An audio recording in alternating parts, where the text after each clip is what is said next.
یه دستگاه آنالیزور پوسته که سروک پوست، در واقع سطح پوست، تیرگی پوست، قرمزی پوست رو میتونه خیلی خوب برای ما مشخص بکنه. در نتیجه ما اگر بخوایم کارهای رو پوست انجام بدیم که باعث تشدید قرمزی میشه، یه کامنتی به ما میده.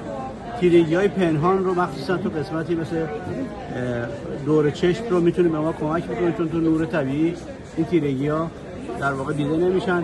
با تنظیم نور میتونیم نورهای محیطی رو حذف کنیم و خیلی بهتر روی صورت کار بکنیم.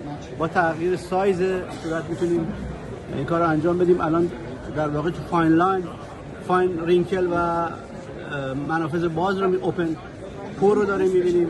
الان تیرگی‌ها رو داریم میبینیم، مثلا اینجا فوکوس شده که نور طبیعی تیرگی‌ها دیده نمیشه و تو این قسمت قرمزی‌ها رو میتونیم ببینیم. در واقع ردنس ها رو که ما می‌بینیم پوست مستعد و قرمزی توی ناحیه است و میتونیم درمان‌های عمقی و سطحی رو بر این اساس تنظیم بکنیم.